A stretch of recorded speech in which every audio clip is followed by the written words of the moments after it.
I will just Oh, sing nice. in the start of my streams so that at least I'm doing something. Hopefully that's not too much of a problem. Hopefully it's not too terrible. It should even itself out, hopefully. I'm having internet issues lately for sure, but hello everyone, I'm Alanah. I am joined by Greg and Marc, and we are here to talk about the Snyder Cut. As we all have appropriate backgrounds, you can see. So I guess we're gonna start real general. Greg, just as broad as you like, Hello. what did you think? I liked it. I liked it a lot. I am the kind of DC fan and Superman fan and Justice League fan who has been wandering in the desert for years and will drink the sand. And so, like, what I always talk about, especially introduce myself to people who haven't heard me rant about the Snyderverse before, is always, this is not the DC cinematic universe I would want, that I would have pitched, but I appreciate for what it is. And for me, it's always another Elseworlds book, right? Which, of course, if you're not aware, when DC would do these, you have its continuity, it would then have Elseworld stories that were one-offs, that were creators telling their story. There's Man of Steel, Batman v Superman into this. But as I'm sure we'll get into it, I have many, my issues always fall on the shoulders of Warner Brothers and their non-committal attitude to what the DCEU is, and thus making it a watered-down, not fun time. Okay, yeah. It's a lot, and I mostly agree with you. Marc, how about you? Yeah, there's a lot for me. This is a sore subject. Okay. So how did I feel about this movie? I didn't like it. I appreciate it though. Like I appreciate it in the same way that I appreciate Jack Kirby's New Gods, from which this film draws much of its inspiration, which is a lot of that stuff is kind of impenetrable and a little daffy, but it's also the way comics often work, and often work when they're at their best with no filter. You get amazing stuff that way. You get Howard the Duck that way. You get New Gods that way. You get Ronin that way. And that comics is vibrating on its own frequency and its own level of crackle, and that stuff is amazing. And this is the closest I've ever seen it, whether you want this or not. It's spared no expense. And so I appreciate it on that level, but I found myself really struggling to engage with it on a sort of narrative, emotional level, for any number of reasons, I'm sure of which we'll dig into. But like, I'm glad it exists, and yet I also never needed it to exist. So I'm kind of in the phantom zone on this movie, if that makes any sense. I definitely went into it with the same thought of like, I don't know that I need this to exist, and I agree with Greg that I have, as a huge DC fan, DC issues in general, which span, well, when it comes to the movies, it's mostly that I feel like they jumped straight to Endgame. We didn't get all of the proper origin story films that I would have really liked to have seen, and I think that even in the Snyder Cut, that means it's 4 hours long because we're getting an origin story, mostly for Cyborg, which I actually thought was largely pretty good. There was some stuff in there that I didn't quite buy, but that could have been its own movie entirely. And then I could have cared about all of these people more. Like, the Batman in this universe, I do not care about. And for me to say that, as someone who has, like, a bat at this point... How many statues? Too many. Statues you got? is a lot. For me to be like, this Batman is really dumb. He makes a lot of bad calls. Like, I just don't buy anything, and I think that that's just a result of like having all of these characters who don't have their own films fleshed out to be fleshed out all at once. But that said, because some of that stuff did happen in this movie, I feel like this made way more sense than the original Justice League. Like, comparing them side by side, I was like, oh, this story I get. I still think that Steppenwolf is pretty uninteresting. But all of the context surrounding that isn't explained in a 5-minute, terribly voice-acted Gal Gadot exposition dump, like, did make a lot more sense to me. I was like, okay, I get what the boxes are doing. I get the plan. I get this anti-life equation. I understand the points you're making here. But before, I was like, I don't even really know why we're doing any of this shit. So overall, 4 hours, but the plot made more sense, which I'll take. Hold on. You got the anti-life equation? I got that it was important. Say, like, this is bad. That it's supposed to be coming here. Why these, you just want to terraform? Because it didn't even really occur to me that they didn't explain it previously until watching this one, and I was like, oh, okay, well, he wants this equation real bad. He's a big fan of math. Here we are. forgot where we left it. You know, for everyone who talks about Zack Snyder's work, I think they're always like, well, this is his problem. And then they say one of a menagerie of things, but all are equally problems.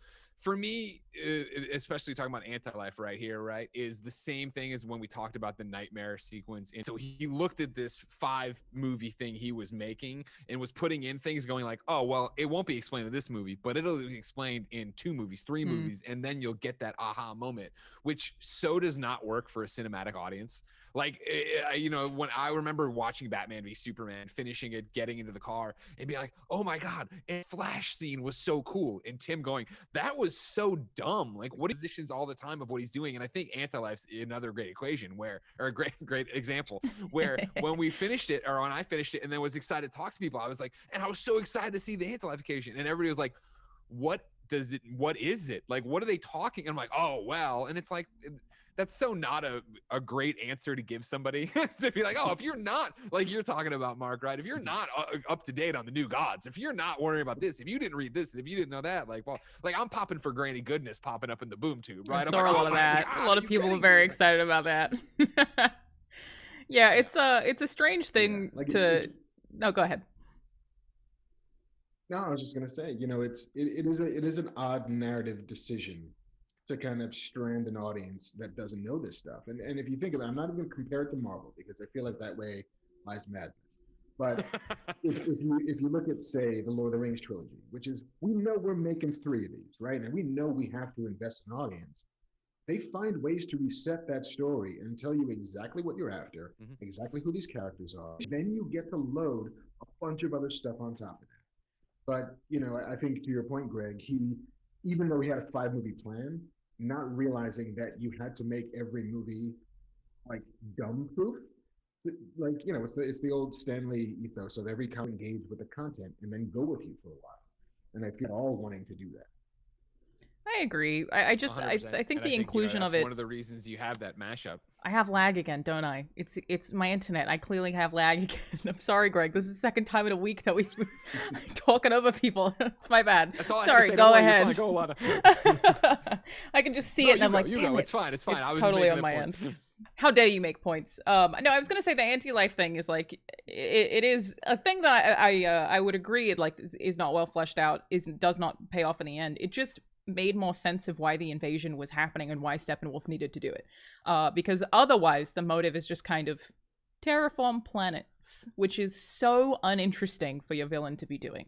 So adding like this thing that's on this planet somewhere that we need to find, I felt like at least added a little bit more. And I mean, I liked that Steppenwolf was serving someone as well. I feel like that like it still tries to make that villain a little bit more interesting, where previously like that's virtually all not there. Assuming I'm remembering correctly, he isn't in the right. Okay, just wanted to make sure. It's been a while since I've watched that movie. He was terrible in the weed. Extremely uninteresting. Right, nail on the head on it. And I feel like they yeah, and that's Go ahead.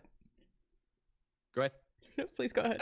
For like, that's what I'm saying in terms of like, yeah, you're nailing it. Of like, I think Cyborg was so much better in this film, but then yeah, Steppenwolf, I really liked in this one, and I liked it from the jump of like, cool, you know, he's an underling to Darkseid, and you also know he fucked up, and like this is his thing now of trying to get back. And Desaad is just, you know, mouthing him and telling him he's got to get, what is there, 50,000, 500,000 more planets or whatever. And like, you see, I thought built up so nicely. Again, if you knew something about it and like are weird and obsessive like me, great. But if you didn't even, you saw it, and there's that, I think, great scene. And again, this is when you talk about the menagerie of things people want to criticize Zack Snyder for, right? Like, if you remove scenes or imagery and you put them out, people are always like, oh, that's great. But then the stuff around it or the melodramatic or whatever, blah, blah.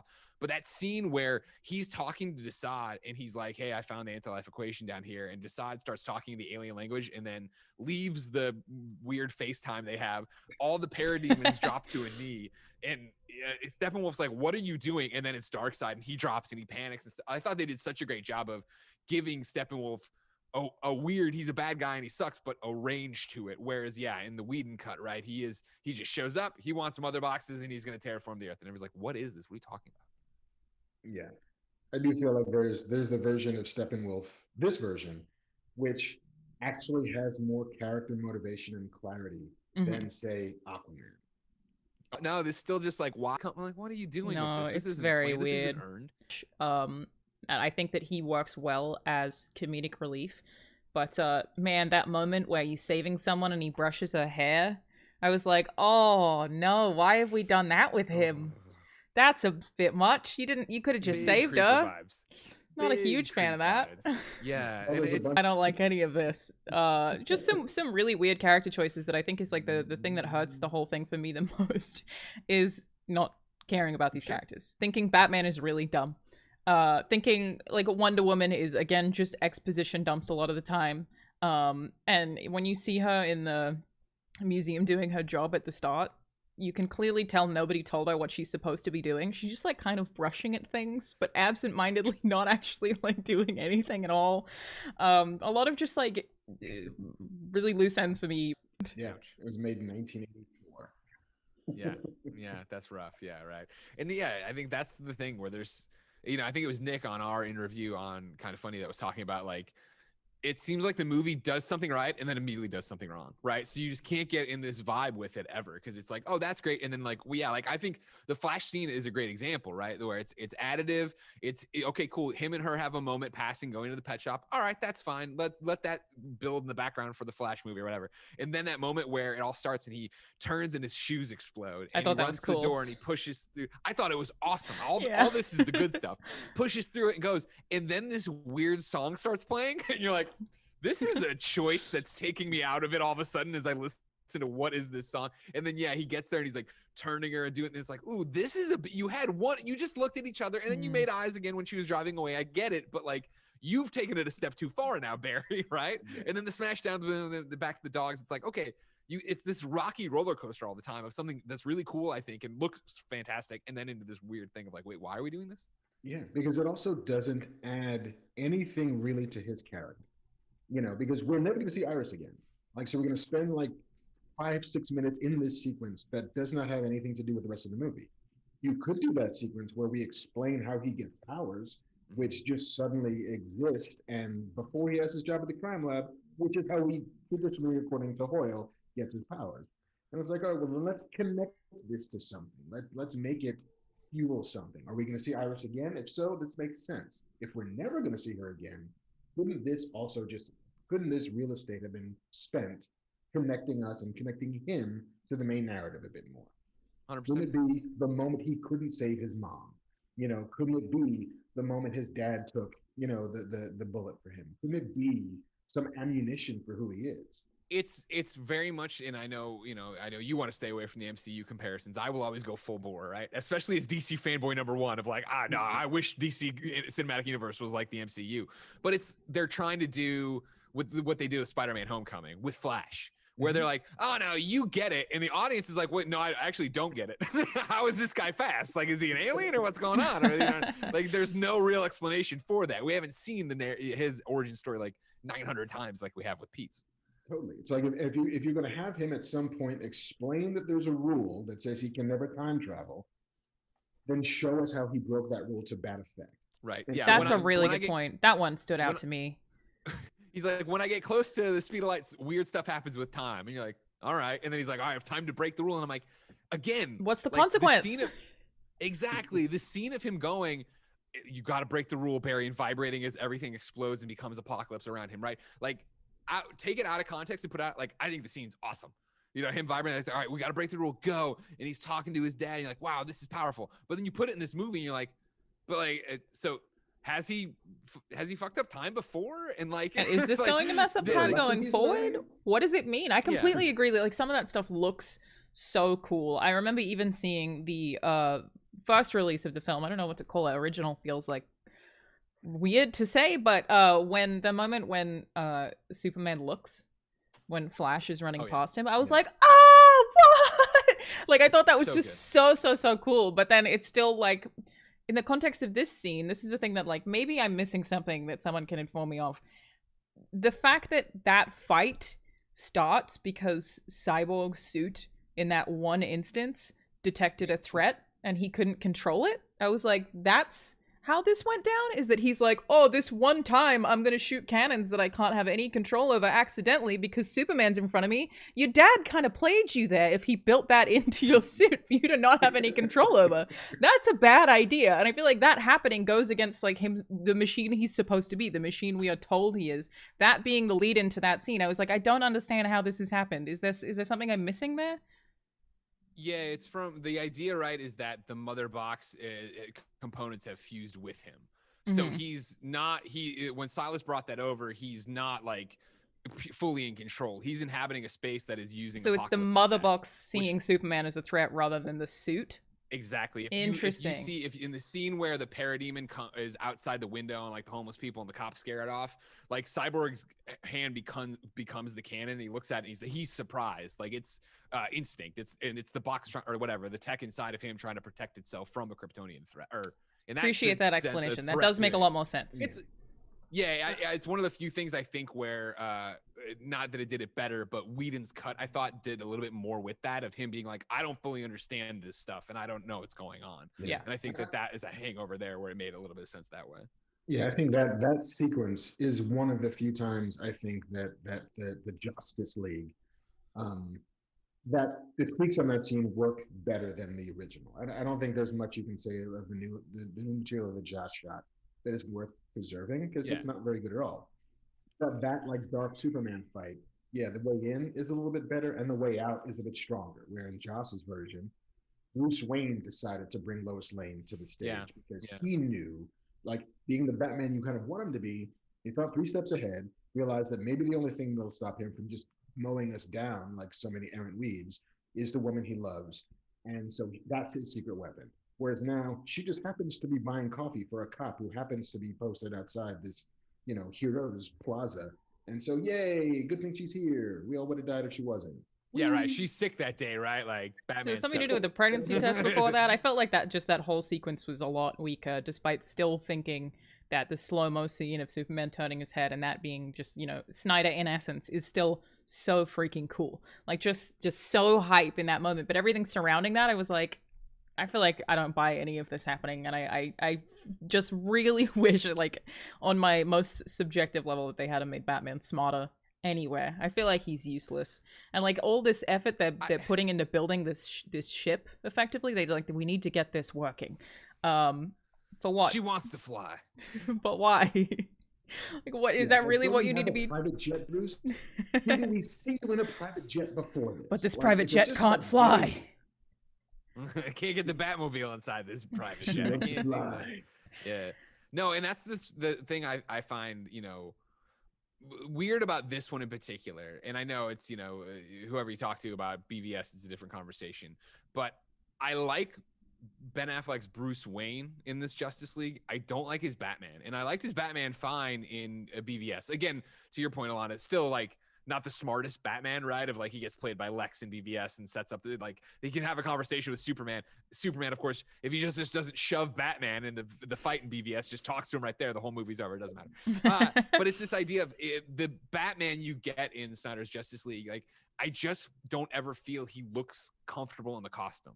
And I don't know if it's that juxtaposition of him being with other heroes now and other superpowered people that it just looks like Ben Affleck in a suit, but he seems stiffer than ever. He's not doing cool stuff. He's mainly using himself as a distraction, which I could understand in terms of like fighting metahumans and doing things. But his Bruce Wayne, I liked fine of, going to collect people, having these conversations, doing all this stuff. But the actual Batman stuff, I didn't dig and vibe with. But oddly, I like Nightmare Batman. But again, that's just talking, so it's different. The first time that you actually see him take his little mask thing off, there's a film mistake where he doesn't know which order to take things off in. So he pulls his hood down, and then he goes for his glasses, and then he pulls his mask down, and then he pulls his hood down. So you see him go... Like, you watch that happen. That is an actor not knowing which one to do in which order, and you watch it, and it's like such like a... I agree, he just doesn't seem comfortable, like, just across the board. And I feel like it's almost like he didn't play Batman. He played Bruce Wayne in a suit, like, the whole time. Yeah. Which is definitely an issue there. But again, I think that also comes into the writing in a lot of cases of, like, Batman just, in this case, being sort of dumb. He's not a good Batman. Yeah, and it sucks because, like, I love your take on it, Alanah. I know what a big Batman fan you are. Like, there's so many cool threads to it that I would have loved to have seen explored, right? And it is that, like, you know, the reason the whole nightmare thing's tacked on is like, let's give you a little bit of what we wanted to do with what happened to their Robin that got killed, right? But having the Robin suit there, that great conversation in BVS, right, where he's like, you know, in 20 years in Gotham, how many of the good guys are still around, and how many stayed good? Like talking to Alfred, like that Batman's seen shit, and I feel like there could have been so many interesting conversations there, and Alfred maybe not even being part of it anymore, but coming back and like, you're using guns, you're killing people, like you've gone against everything you stood for, and like talking about how he lost his way in 20 years, but they never do. So it's left for us to sit there and be like, oh, well, he lost his way. It's like, well, did he? Like, it's never made out to be that. And then, of course, the light switch flip that becomes the Justice League of like, I swore a promise to him on his grave. And it's like, bro, you hated him. Like, you know what I mean? And I understand you got duped, but this is still a quick turn to be like, I get it now. And like, so there's all these things that like the movie wrestles with and tries to mature and not have it be superhero-y and not have it be comic booky, but then it has these literal comic book page flips where it has to be the most superficial change. Absolutely I feel for does. to move. There are shots that I was like, that's a comic book shot, and it happens all the time in the action sequences, but in ways that I appreciate. I'm like, that was not necessary. I did not need to see any of this for storytelling purposes, but you took this as a frame in a comic book and you were like, we like it, put it in there. And that a lot of that visual stuff is really fun. Yeah, I mean, Zack absolutely directs in splash pages, which I 100% appreciate. Yeah. But it's the connective tissue between those splash pages that I always kind of wrestle with, you know. And I think to your point, I especially BVS, there's moments when they're like, oh no, I've been doing this for 20 years. I know what I've seen. And then like nobody in Metropolis seems to know who Batman is. Yeah. Where it's like, is he a brand new guy? Is he not a brand new guy? Like I knew about Son of Sam, you know, a dude killing people on the other side of the country. How do you not know a dude across the bay is masquerading as a bat? Like, it's even, how do you as Clark Kent not understand, like, who are you? Lex Luthor, you know, like the richest person in the world, and Bruce Wayne never met that guy before. Is he famous? Like, what are the relationships between these people, and how do those relationships inform how they act with each other? And it's always weird finding that push and pull in these movies of when the filmmakers choose to engage with that, and when they just kind of just blithely skip past it to get to the next time we're going to punch people. Yeah, I feel like sometimes that's a preference thing where I feel like I like stories that have complex characters but relatively simple plots.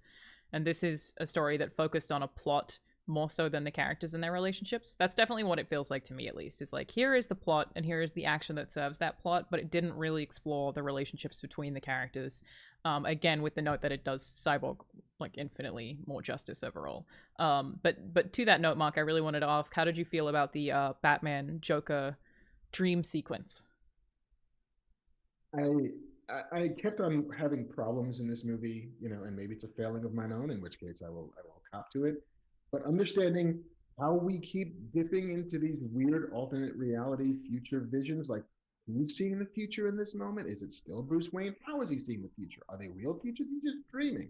And suddenly, oh, okay, so now Victor Stone is also seeing the future, but that's Mother Box future. Like, oh, okay, I guess there's 9 different ways people can be seeing the future. It didn't really do very much for me beyond the little tantalizing nature of Batman and Joker are now both alive in this future and working together. And oh, that's kind of cool. I would have loved a movie that taught me this relationship between those two, as opposed to just, you know, like this weird dessert for a meal I didn't order or expect. You know, like, oh, I'm at a Chinese place and they're bringing me cannolis, and that's weird, but I like cannolis, so okay. It doesn't make sense in context, but sure, I'll swing with this. Like, it was just another sort of thing that, like, clearly seemed cool in the moment. And I feel like a lot of this movie is about what could be cool right here, as opposed to what is a logical sort of scene after the one we just saw. Like nothing seems to be informing anything else beyond that's cool, right? Like, yeah, man, let's do that. Which, on like a 15-year-old level, I thoroughly appreciate. How about you, Greg? How did you feel about it? Yeah, I mean, I agree with what Mark's saying, right? Especially, and again, we're talking about things that are cool in the moment, and then you stop and you sit there, you deconstruct it for a second, right?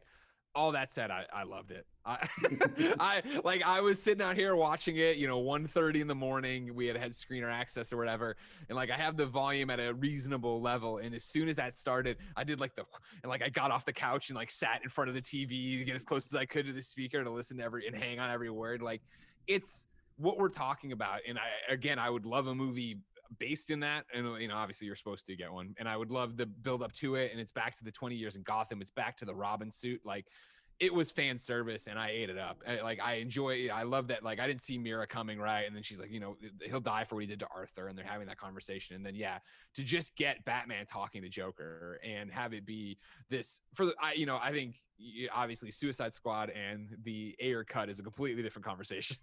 But I obviously don't think Jared Leto was used well in that movie, and I also don't think he got a real chance to swing the bat. I think for what they gave him and said to do, and like whatever ideas they came up with to make that Joker, like I would have liked to have seen him do more of what he did here. And so to have him be, except for the reach around line, which even in the movie, when they cut the Batman, even Batman's like, what is he talking about? Like, why are we talking? Well, all right. Yeah. Anyways, back to the scene. Like, having them talk about Robin, right, and Boy Wonder, the Truce Bruce thing, and like even Batman cursing, like, and make no mistake, I fucking will kill you. Like, I fucking loved it. Like, I was all in on it, and like, yeah, I know it's goofy and polarizing, even though I know, Alanah, you quote tweeted somebody recently, I think it was like comicbook.com, or like, people are saying this is the best Batman Joker scene ever, and I'm like, I don't think it's the worst, but the best Batman Joker interaction ever. I was like, these people haven't seen any of this. They must not have. Well, they have, but I'm just I love this relationship. Watch these things. It's totally, and you're right. And there's so much good stuff, and that's why I loved it. I think is just because it was cool. It's exactly what you're talking about, Mark. Like, I thought it was a cool thing. It was a cool, flash forward again. When you start deconstructing this, right? Like, even though, again, I'm arguing with Past Greg, or even talking to Past Greg, I guess, of like this conversation of 5 films, and so I guess eventually in film 5, we would have found out why Batman's having these visions. Like, I don't have the answers for you on that, and why like Batman would have the vision in the cave in Batman v Superman, but then he wakes up from it, but then papers are floating down. So it's like, what is the real reality here, and where's this going? Like, all that also serves to like oddly kind of ruin the finale of the movie, which is, you think your heroes have won. They did the thing they were supposed to do, which is we saved the world, we saved the day, we kept Apocalypse at bay.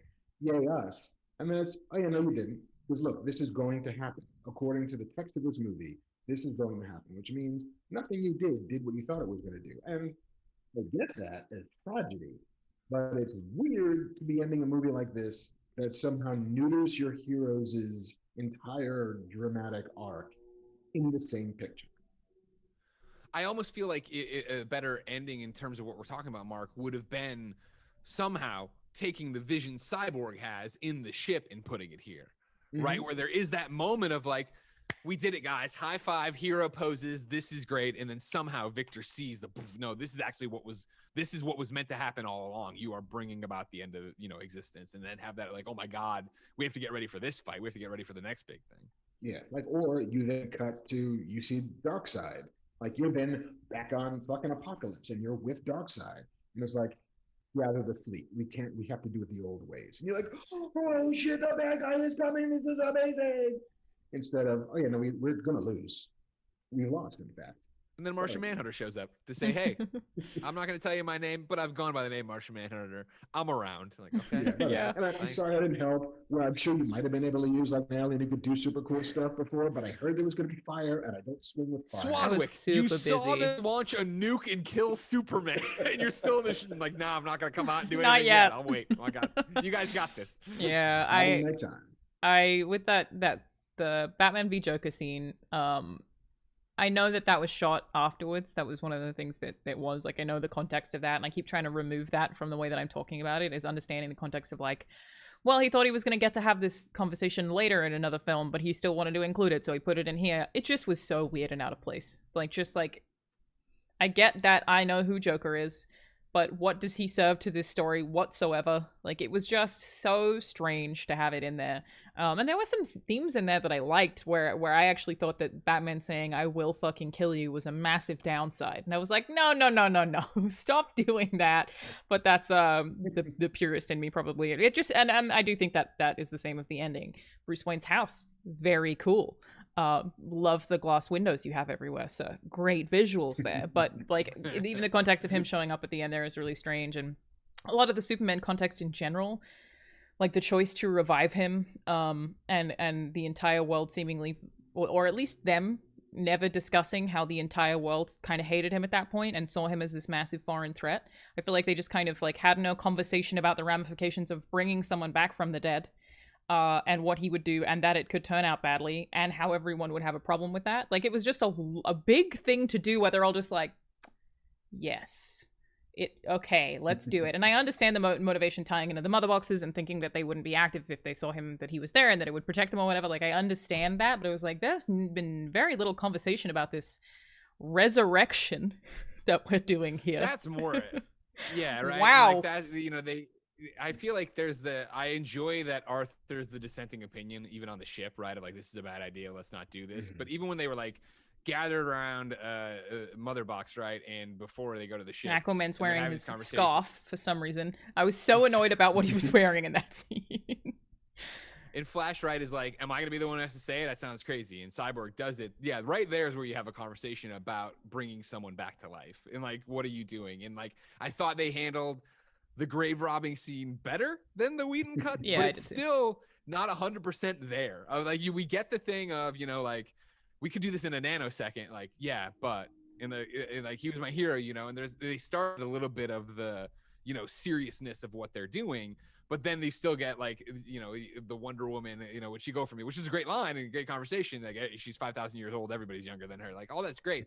But it's still this thing of like, you're digging up a corpse in Smallville right now. Like, I still feel like maybe don't show that, like them loading it in and being slow and then bringing it out. Like, I liked all that and stuff. There's a weird juxtaposition about that. But yeah, for like the, ramifications of the world, I think in their world, and correct me if you didn't, or tell me if you didn't read it this way, my take has been that in him dying and Lex's plot being revealed and him giving his life, it seems like everybody came around on him, and it was one of those they don't know what they have till it's gone kind of thing. With the if you seek his memorial, look around you, and then in London they had the flag, Superman banner, and even Suicide Squad, right, where Amanda Waller's like talking about a world without Superman, and everybody's in mourning. I think they got it too late once they were like, oh man, he didn't blow up the Capitol, because that'd be a weird thing to do. Yeah, there was definitely the Capitol thing was, I still like that scene too, but there was definitely an implication that there was some mourning. I still feel like it's, again, like you said earlier, it's very hard to go straight from everyone sees him as a tremendous foreign threat to immediately,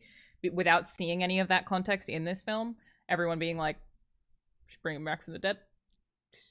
There's just a lot of problems. What we missed is that in this world, everybody's mother's name is Martha. That's true. They all relate. It all checks out. They all relate. Yeah.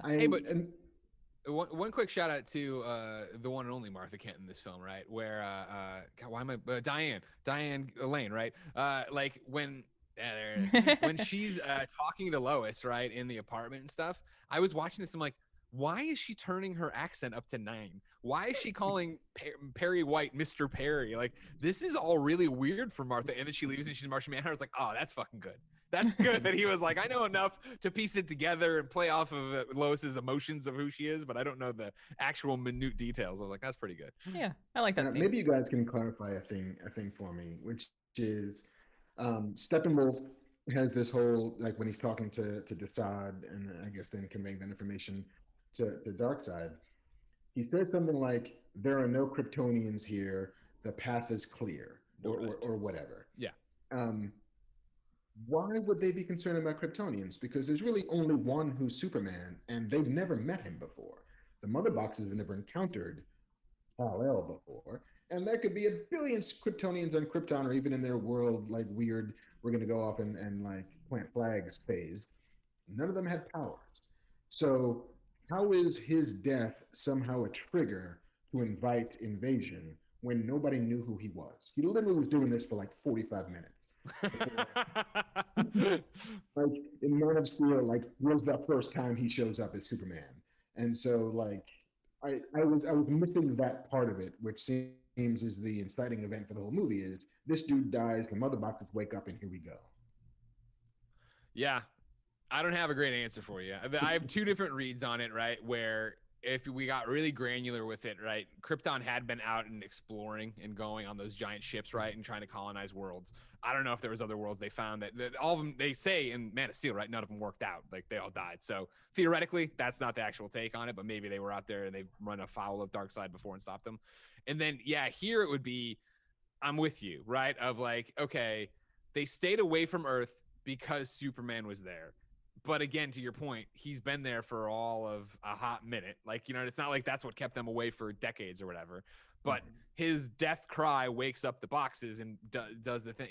I'm with you of like, I don't fully grasp that one either. And so the no Kryptonians, no lanterns, I would be like, well, no Kryptonians because somehow they knew he was there, even though they didn't know he was there. But then the boxes kind of knew they were there. But then they weren't talking to the boxes. So like the boxes sensed that they were protected by him, even though they didn't know he was. I think I so. don't know. Yeah, because I thought they said the Kryptonian rather than the Kryptonians. I could be wrong about that.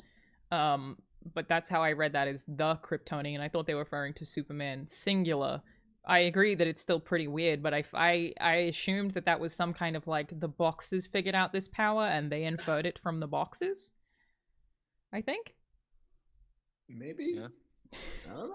I mean, yeah, I mean, Silas Stone did wake up a box to help transform his son into Frankenstein. And so maybe while that happened, the box had noticed some shit, but maybe. I don't know if they can communicate I mean, that way. And keep in mind, that's not the box that phones home, right? It's the Amazonian box that gets woken up at the very end with the cry that calls them back to say, hey, this is what's going on, where we are. Because keep in mind, too, that's the other thing of this, of like, they've forgotten about where Earth is, right? They don't. There's mother boxes there that got dropped. They don't know. They forgot. Darkseid took a axe to the chest and then bounced out, and they were in such a hurry. They just shot away, and they were like, "Oh fuck, where were we? I don't remember. Fuck, I left something on that surface. God damn it." Like, was it important that you left on the surface? It's Yes, very but most important. Yeah. I still feel like overall, again, it made a lot more sense to me than Justice League did. It really did. Like, across the board, there are, like, my main criticism is character development stuff or even relationship stuff, but, like, even the Mother Boxes stuff, beforehand, I was like, I don't get any of it. My biggest beef is with the way that it was told. I think there's so much exposition in this movie that it's exhausting in some parts. Like, I really do think Gal Gadot's delivery of the Mother Box exposition that feels like it runs for 10 minutes long is just like, you don't sound like you're having a conversation. Yeah. You don't sound like you're having a conversation with Bruce Wayne. You sound like you're reading a script. And I don't know how Gal Gadot has fallen into that trap of that being that long and that uninteresting. Like, sure, it's visually interesting. Some of those battles are really, really cool. The stuff you're looking at is visually impressive, but man, that much exposition. Could we have figured out any other way to tell some of those pieces? And it happens more than once as well. It's a lot. Yeah. I mean, I think like I came away from the Snyder Cut, you know, and what was clearly the process of the creation of the Snyder Cut and why it exists at all, you know, which is Zack Snyder shot what seems to be at least 3 hours and 50 minutes worth of footage. Like, we don't know what else is on the cutting room floor that didn't make it in here, but a massive amount of footage, and then had a personal catastrophe and had to step away. And Warner Brothers felt a certain way about the movie, rightly or wrongly. They felt like, listen, we don't feel like this iteration of it is the one that we can somehow cut down to 2 hours and 25 minutes and release to the world. We need to do some work to it. Somebody's got to finish this movie. That was going to happen regardless. I think the error was they chose the wrong guy. You know, I think that Joss, and maybe it was, you know, him coming off of sort of Avengers Age of Ultron, and I think anybody who was paying attention to that press tour saw that he was exhausted and furious and just done with making superhero movies, and so he did I'll take on this one too, even though I clearly am not in the headspace to be able to do a good job at this, and kind of screwed it up. I think that a different filmmaker might have been able to get under the hood and see what was here and see the spot welding you needed to do in ways that were not offensive to anybody, in ways that clarified a lot of those storytelling weird boondoggles that get lost in, and then made, you know, using this framework, made a more cohesive story. But I think that it is telling that, like, yes, all 4 hours of this make more sense than the Jaws cut did, but don't actually function, at least to me, as like legit drama where we have character evolution and I sort of agree. narrative propulsion. It is just, it's an assembly of stuff we shot and not quite yet a movie. And some of that And stuff's really there's cool. some of it's awesome. I mean, there's moments like this iteration of the finale. I legit got chills when Superman shows up. You know, in a way that I didn't in the previous edition. Like I love the Dark Superman fight, and I still love the eye look. Like there's moments in this movie that I still think pop and have vibration to him. And I think Zack is an amazing. He's got a fantastic eye and has a real gift for sort of orchestrating this chaos in ways that are clearly understood. Like it is not Michael Bay at work. Like this is a dude who knows where your eye is supposed to be looking and knows where you're supposed to be following. But it seems as if the connective tissue is where this movie needed the most help. That wasn't rendered, honestly, by the previous version of it. Well, I still think if you need 4 hours to do it, that's probably an issue with your storytelling. And the issue, like, you know, especially talking about connective tissue, right, is again how Snyder viewed what he was going to do with all these films and how Warner Brothers, at least in the beginning, said that was okay. And that's, you know, the very beginning when I was talking about, like, my problem isn't with Snyder. Like, again, like I talked about, like, you know, I would love a bright Superman. I would love a lot of color. I would love the Batman we're getting with Pattinson looks awesome, stuff like that. Like, I would love all that in my DC cinematic universe. But I, more than anything, wanted to see his vision all the way through because we started down that journey. Because I think you know, when you get to Suicide Squad, and I remember watching those trailers and being like, holy, this looks like this is going to be awesome. And then going in there and leaving and being like, what the fuck did I just watch? How did they mess that up that badly? And then you get all this thing of like, well, it was supposed to be tying into the Snyder stuff. It was supposed to be more Dark Side and Apocalypse. They ripped it out at the last second. They put it, it's like, oh my God. And like, you see that then get to here where, you know, Zack has the tragedy and the Vanity Fair piece is so good going through all this far better than I ever could in a few sentences, but goes through this tragedy, just doesn't want to fight with WB anymore and bounces, right? And they bring in Joss. And I think it's no matter who you would have brought in to do that, they were set up to fail. Agreed. Because it was, hey, come in and give us the MCU. Like it's, I think you look at what like that movie became, and it's just clear that's why it went that way, because they were like, please get us to the light, literally get us back to that. Put in all the jokes, have Superman race Flash, have him be in the blues and the reds and stuff like that. Like, let's get there. Please help us get there. And by that point, like the train was out of the station. Like that's what my problem. This whole thing is like right now, like you can't watch Zack Snyder's Justice League and separate it from the story surrounding it. You know what I mean?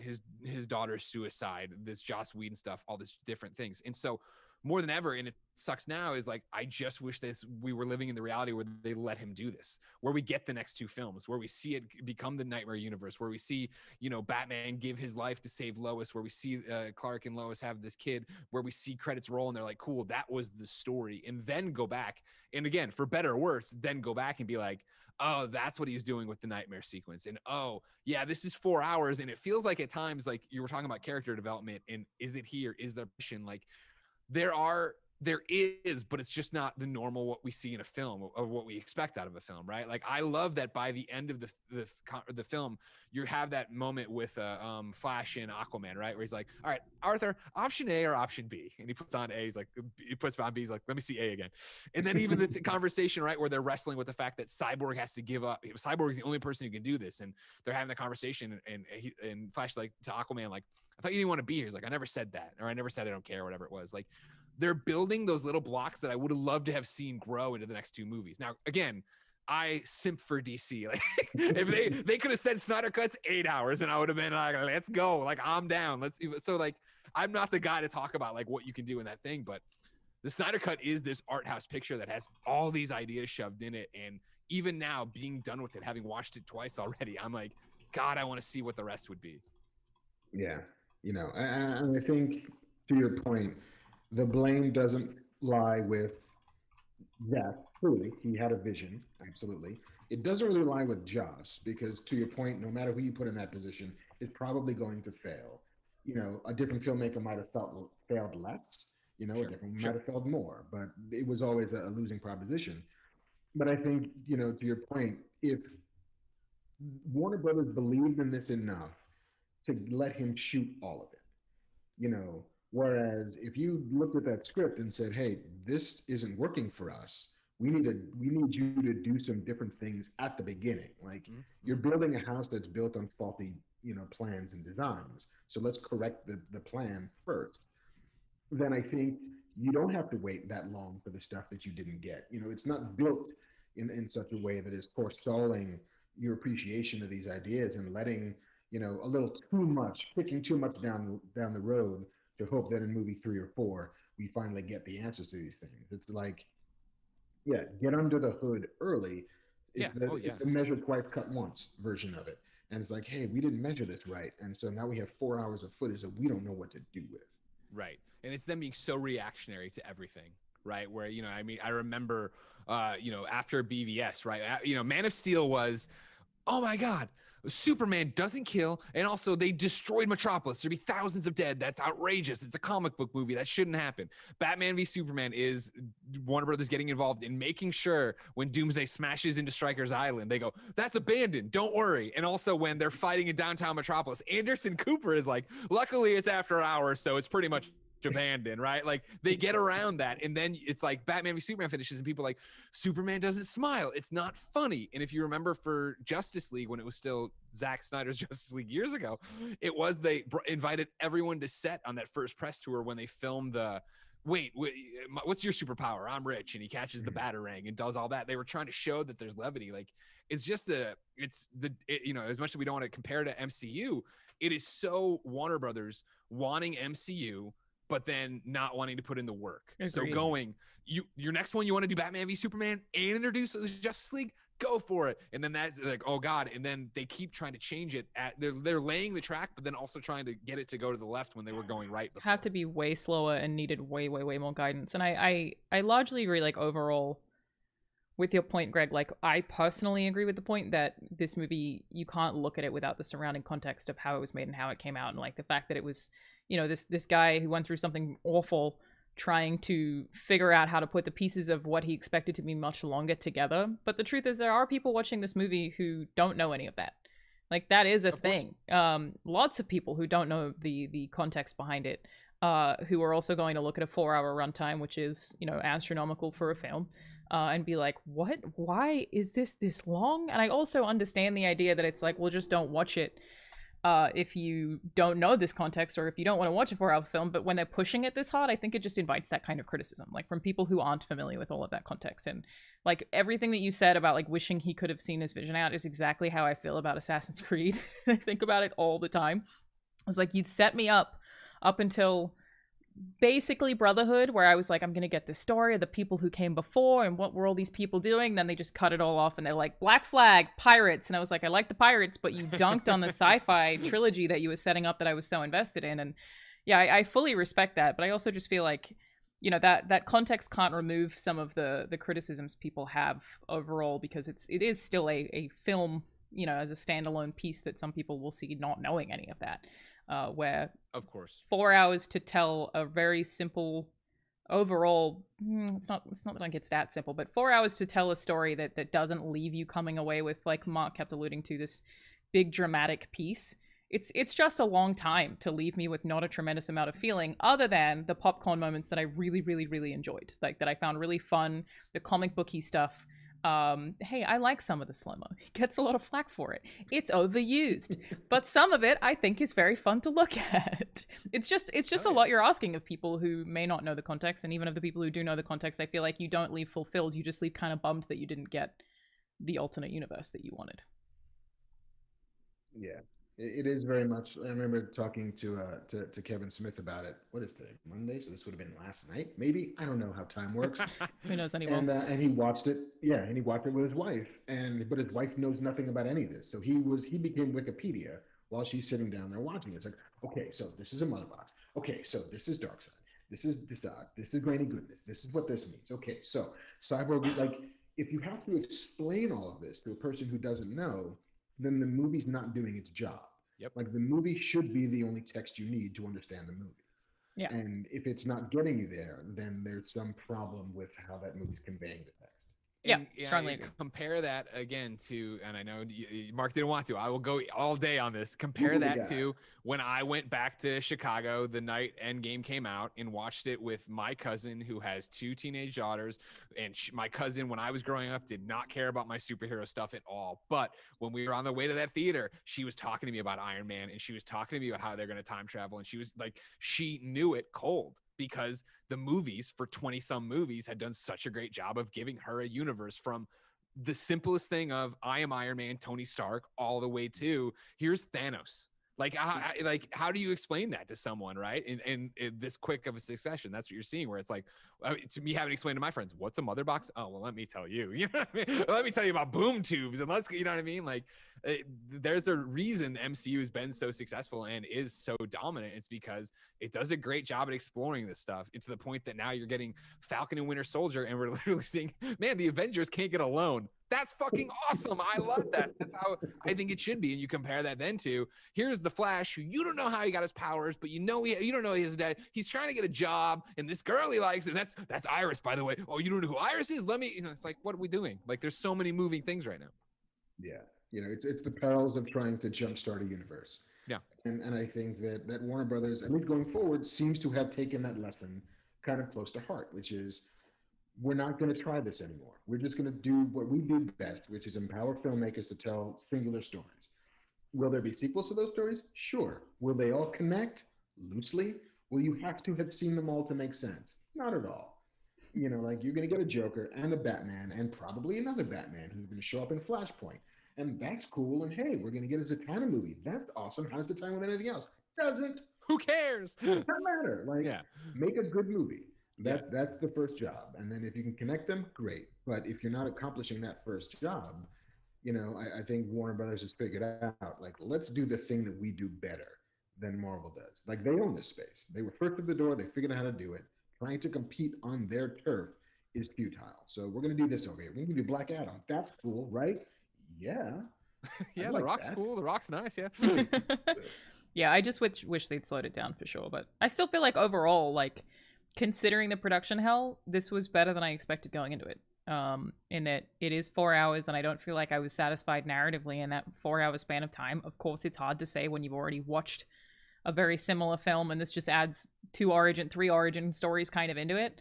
But it was better than I thought it would be, considering how hard it had to have been to actually put together. I believe Snyder didn't get paid for it as well. Correct. Yeah, he declined. Like, that's wild. Yeah. It's definitely like a monumental feat. But I do wonder how, like, someone hearing all this hype about the Snyder Cut and going into it and watching it, having never seen any of the previous, like, Snyderverse films, like, if it would make any sense. Because I feel like most of it did, but again, only via massive exposition dumps all the time. It's a lot. Yeah, it's a lot to unpack. I sort of look forward. It is. I look forward to the day, and it's coming soon enough, because these things always happen, where there's some, like, 19-year-old kid in film school who looks at these 4 hours and is like, you know what? I can do it. I can get this down to 220. I can, like, the Zack Snyder cut remixes are coming. And I'm fascinated to see that, because how often do you get 4 hours of raw footage of a movie that's, like, just executed incredibly well on every technical front that just needs some more love, like, and watching people kind of Tarantino this movie and get under the hood. Oh yeah. And deliver, the what was it, Topher Grace's cut of Phantom Menace that, like, pulled out all of the Jar Jar stuff and just like, oh, okay, I'd like to see this version. I'm curious about it. Like, how does this become the bedrock upon which further future storytellers find a way to hone their craft? Like that, if no other reason, I think that there's some real value in that. But I think there is other value in it, for sure. But I look forward to that stuff. Where do you get to host that stuff? If I were to recut the Snyder Cut, like, where would anyone ever publish that without being destroyed? The dark corners of Vimeo. Yeah, pretty much. That's worth noting. It's a thing, like, there's, what is it, the 4K restoration of Star Wars, where, like, somebody goes in and, like, literally from an original print has digitally restored Star Wars back to it's got the grain and all of the, like, the weird film flickers. Like, this is how you would have seen it in 1977. you can't buy that, really. You can't just Mhm. distribute that. Like, it becomes a thing that gets passed around like legend and lore. Hmm. And there's something kind of fitting about that, for something like this. Yeah, and I also feel like it was just like a nice closure of a story. Even if it, it was for Zack Snyder, even if it wasn't necessarily for the Justice League themselves or all the things going on in the universe itself.